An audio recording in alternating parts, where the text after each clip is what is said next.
Race कर रहे हैं, क्यों नहीं इफ्तिताह कराया गया या क्यों नहीं इस प्रोग्राम में बुलाया गया? शबनम जी, देखिए, अभी इन लोगों को बड़ा हमेशा आदिवासी और वो दलित याद आते हैं। इन लोगों को सब कुछ याद आता है। देश के प्रधानमंत्री को एक ट्रस्ट ने बुलाया है और देश के प्रधानमंत्री वहां जा रहे हैं। अब किसको ट्रस्ट बुलाता है, किसको नहीं बुलाता है, ये कांग्रेस तो तय नहीं करेगी। तो अगर ये कांग्रेस तय करे तो मैं इनको याद दिलाना चाहता हूं, देश में एक प्रधानमंत्री थे 2004 से 2014 तक। उनके आगे एक सुपर प्रधानमंत्री चलती थी जो हाथ वो मिलाती थी।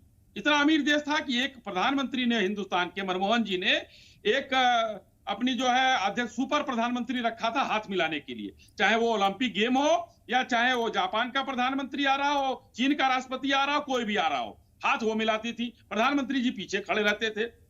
तब इनको उस संवैधानिक व्यवस्था का ख्याल नहीं आता था कि क्यों देश के प्रधानमंत्री को जहां होना चाहिए, किस हैसियत से सोनिया जी जाती थी आगे और प्रधानमंत्री देश के खड़े रहते थे। इनको अपने ऊपर सोचना चाहिए। दूसरी बात में, अतीकुर रहमान साहब ने कहा कि माननीय प्रधानमंत्री जी को वहां नहीं जाना चाहिए, संवैधानिक व्यवस्था का उल्लंघन। संविधान में कहीं लिखा हुआ है क्या कि माननीय प्रधानमंत्री अगर कहीं किसी कार्यक्रम में बुलाए जाएंगे तो वहां नहीं जाना चाहिए? पढ़े लिखे स्कॉलर हैं। और दूसरा, इन्होंने कहा कि हम मदनी साहब के वक्तव्य का समर्थन करते हैं। मदनी साहब ने कोर्ट के फैसले पर वक्तव्य दिया है, जैसा कि ओवैसी जी ने दिया था कि फैसला गलत आया है। वही इस समय जो है यहाँ पर अतीकुर रहमान साहब बोल रहे हैं कि मैंने उनका सुना भी नहीं, लेकिन अगर उन्होंने कहा है तो मैं इसको मानता हूं। देश के कोर्ट के फैसले को ये लोग कह रहे हैं कि गलत है, तो अब सोच लीजिए कि इस देश में क्या चल रहा है। साथ में उन्होंने ये कहा कि कोर्ट का फैसला है, हम सम्मान करते हैं, आस्था का सम्मान करते हैं। ये लाइन भी उन्होंने ऐड करी। शबनम जी, देखिए, मैं आपका सम्मान कर रहा हूं, पीछे से आपको जो है आपकी बुराई कर रहा हूं दूसरे लाइन में। लेकिन एक अतीकुर रहमान जी को मैं इस बात का और विरोध करता हूं कि वो बाबरी मस्जिद नहीं थी।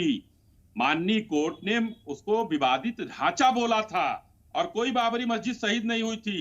शहीद हुए थे कार सेवक, जिनको माननीय मुलायम सिंह जी ने गोलियों से मरवाकर सरजू के पानी को खून से लाल कर दिया था। वो शहीद हुए थे। 3 सरकारें हमारी गई थी अतीकुर साहब, और आज आप कह रहे हैं कि नहीं, फैसला गलत है। तो भाई, फैसला गलत है, कोर्ट के खिलाफ आप खड़े हो जाइए। आप कह रहे हैं हमको क्यों जोड़ा जाता है? हिंदुस्तान में देखिए कितने लोग, आज कोई ये नहीं कहता। फिर हमास और फिलिस्तीन की बात आएगी। नहीं, हमास फिलिस्तीन पे मैं नहीं जाऊंगी, हमास फिलिस्तीन पे मैं नहीं जाऊंगी, क्योंकि इस डिबेट को मुझे आगे लेके जाना है इसी मुद्दे के साथ। लेकिन जिस वक्त बाबरी मस्जिद को तोड़ा गया, आपको शहीद लफ्ज से दिक्कत है, लेकिन वो मस्जिद तो थी उस वक्त जब तोड़ा गया, और कोर्ट ने इसे विवादित ढांचा माना क्योंकि इसके ऊपर विवाद कोर्ट में मामला चल रहा था, उसका विवाद था, इसलिए विवादित ढांचा माना गया। लेकिन लोग वहां पर इबादत करते थे। मस्जिद उस वक्त तो थी जब वो तोड़ी गई, जब उसे तोड़ा गया तो वो मस्जिद तो थी, इसे कैसे इनकार करेंगे? उसके पहले का